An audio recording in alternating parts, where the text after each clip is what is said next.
process, the fact that brains, are evolutionary Darwinian systems. That's like, Gerald Edelman's work on the theory of neuronal group selection.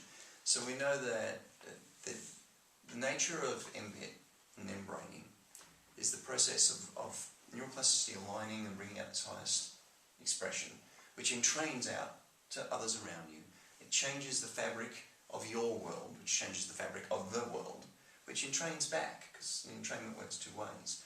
And that continues the evolutionary process. So I think what you were saying there in your question, in your point, was when you come to mBIT, it's not like you come to NLP for a bit of personal excellence. It's the structure of human excellence, and it's all about me, and I get something, and that's fantastic. If I do something for others, well, great, but it's really a personal development, in which the focus of personal development is all about self. It's all about self, which is fantastic if that's what you want, and some people want that and need that.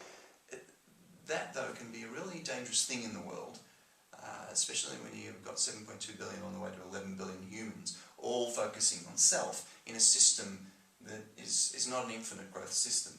So we need wisdom in how we live on spaceship Earth, because it's not infinite.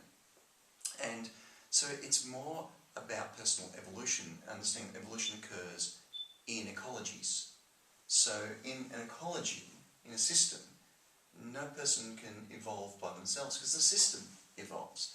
So personal evolution, the focus of mBIT and mBraining, is about, it starts with the heart, it's about compassion and connection with others. So it's about relational affect, it's about how you influence and are influenced in return. So it's not about personal excellence, so you get personal excellence from it. Through it, yeah. But the focus isn't on you, the focus is on, you could say, the field, on the system. Nice. And I think that's one of the things that maybe differentiates mBIT from some other personal development focused modalities, and that's, I think, brings an extra layer of wisdom to NLP, because NLP has gotten a bit of a bad name in certain contexts over the years, because some people have used it for, what in a systemic way would be ill intent, very personal intent, but a damage to others. They don't influence integrity, they manipulate. Yep. And NLP is a very powerful tool. It's one of the most profoundly powerful tools I know, until I came across mBIT. So, in that way, I just think mBIT is what NLP, everything NLP needs to be. Yeah. It adds that NLP was largely neuro. At that time, they thought the brain was the brain was the head brain.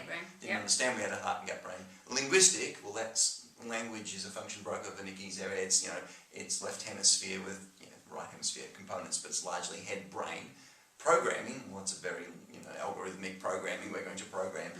So it gets to this bit through kinesthetics.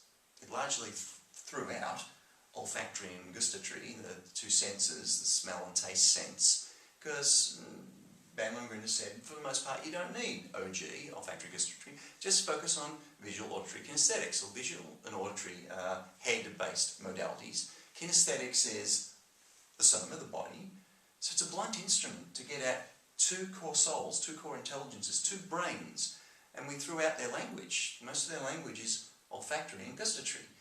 The heart is connected to smell in a very strong way, and the gut, of course, the gut brain, as you know, the distal end of the gut brain is the tongue, so taste is the language, one of the core languages of the gut brain.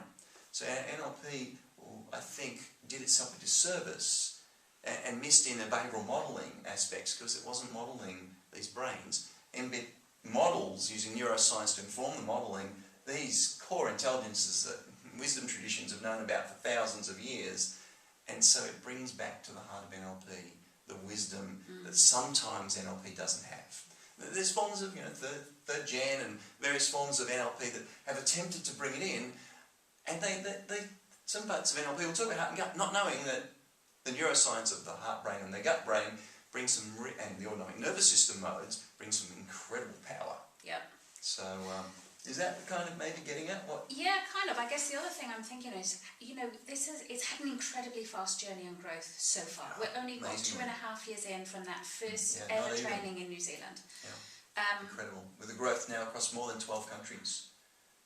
It's incredible. We've got coaches and trainers and master trainers spread around the world. Other people who have developed, been in the process of developing fields, and they hear about how fast and quick and how far mBIT has spread, they say, how did you do it? How did you do that? And it's not how did we do it, because it's not about Marvin and myself.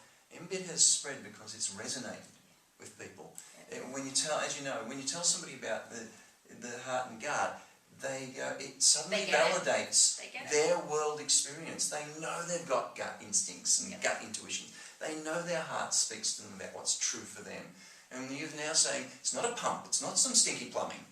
It's incredible intelligences that you can learn to tap into. And intelligences that, if you go to some sort of esoteric and spiritual level, what wisdom traditions have been saying is we're our spirit. And so if there is something beyond the 9 to 5 of existence, you tap into it somewhere in here. And so you get these incredible deep intuitions about your wisdom that's right for you and how you are doing the authentic selfing. That's, I think, why it's grown, because people resonate with it. Yeah. And for me, the other thing that really works for me in this model is that I don't have to let go of everything that's gone before. It doesn't challenge my Christian belief systems, it doesn't challenge the NLP that I know, it doesn't challenge my academic world, but it gives me a model to bring it all together. And this is kind of the icing on the cake, and then some, because it kind of brings it all up to a whole new level. So that's certainly what I love about it, and the respectful nature of it, the complementary nature of it. So for people listening, worth saying that the structure of getting involved at the moment, there's shorter workshops, and they're developing all the time. So we're just about to pilot a leadership 2-day version of a workshop in Auckland.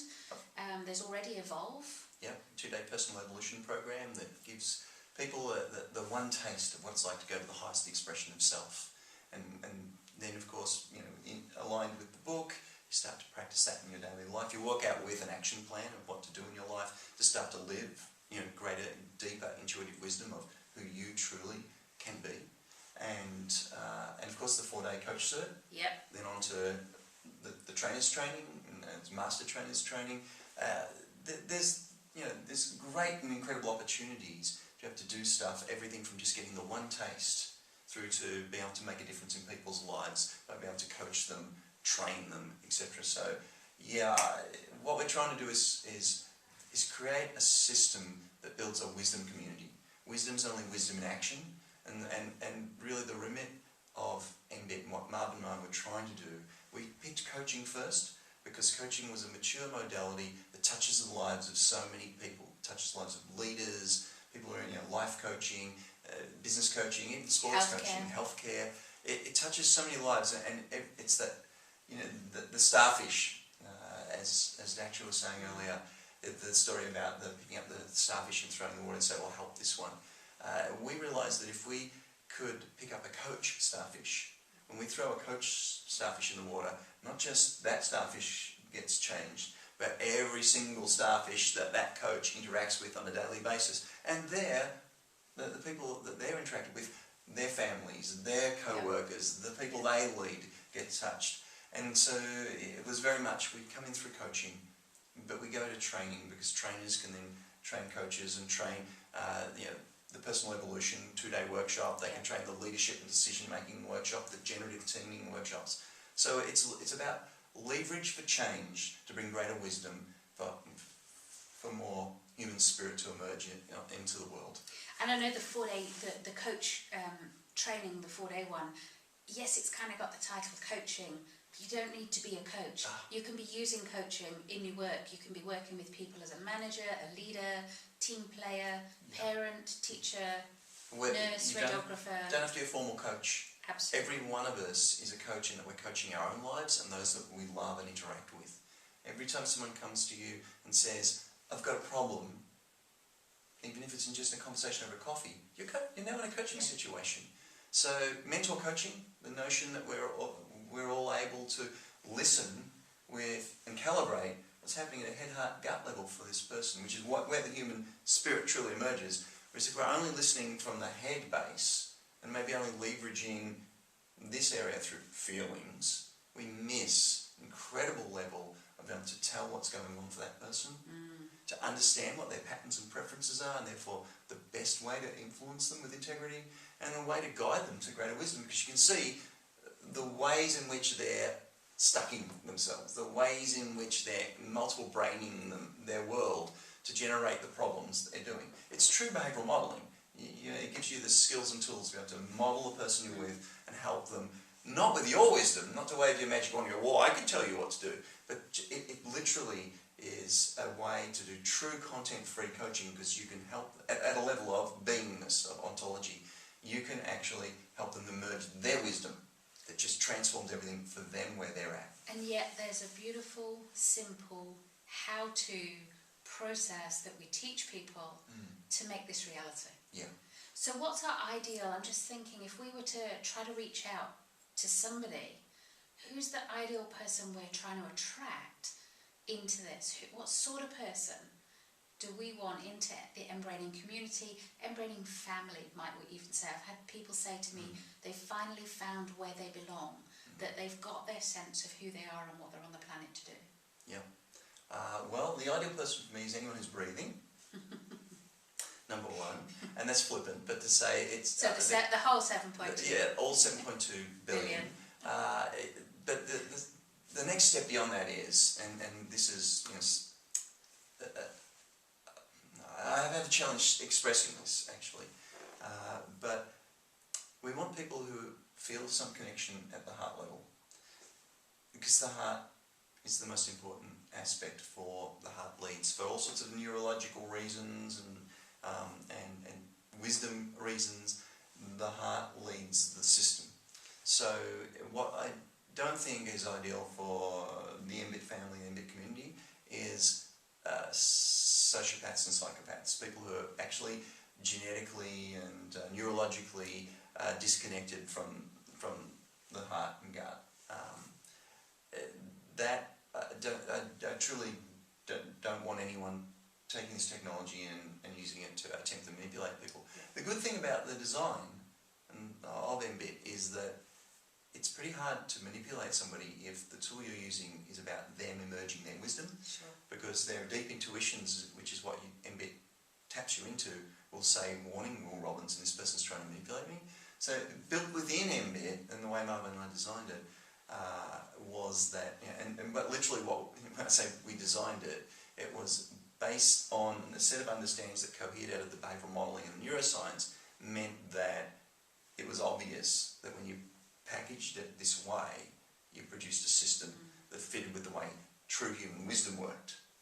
So if you've got a system that is literally, an emergence of the nature of wisdom, then when you operate it, you can't manipulate with it. Yeah. Because inheriting it is that you ensure that ecology is built in at the deepest level. And it is going to challenge some ways of doing business to some extent. So I know for myself, I run my own business.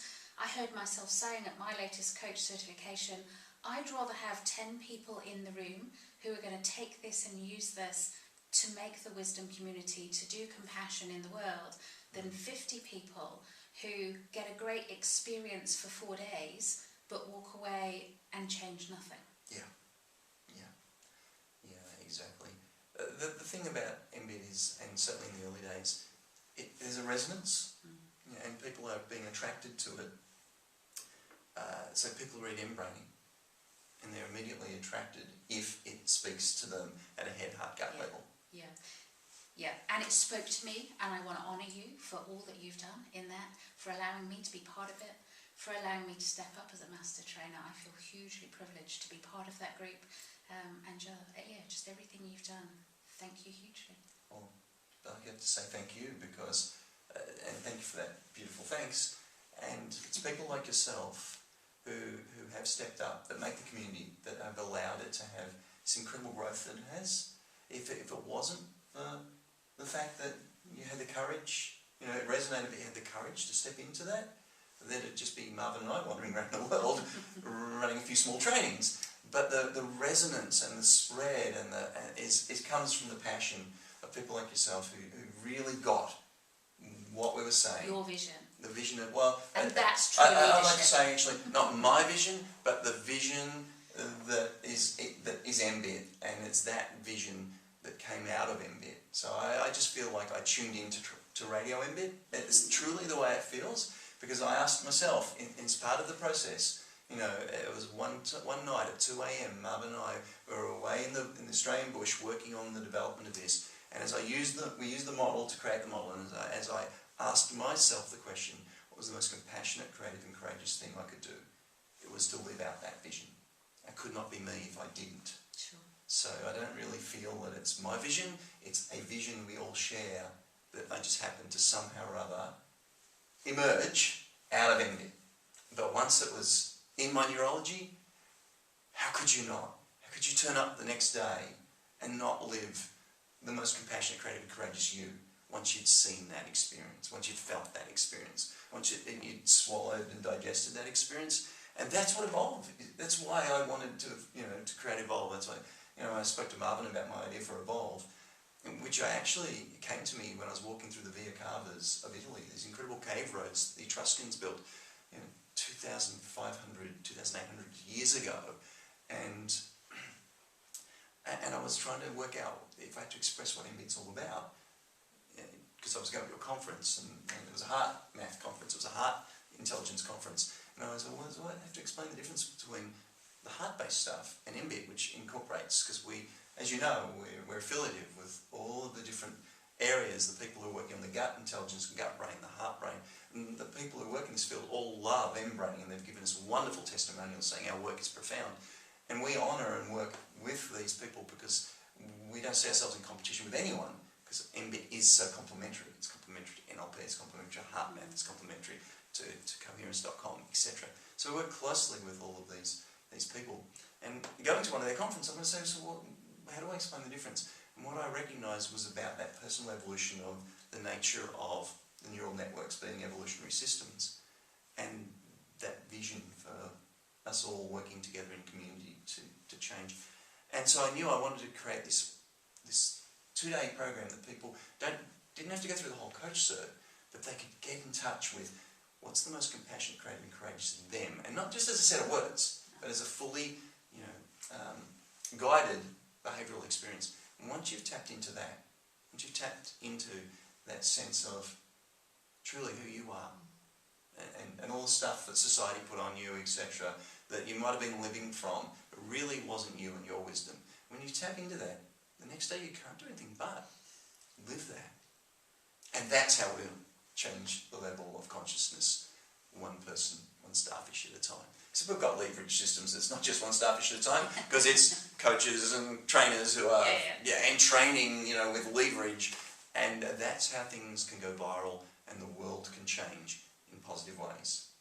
And we can get viral memes that go across society that are negative. We can get viral memes that go across society that are positive, and change the structure of the brains so that they're more inclined to think more positive thoughts. That's generative.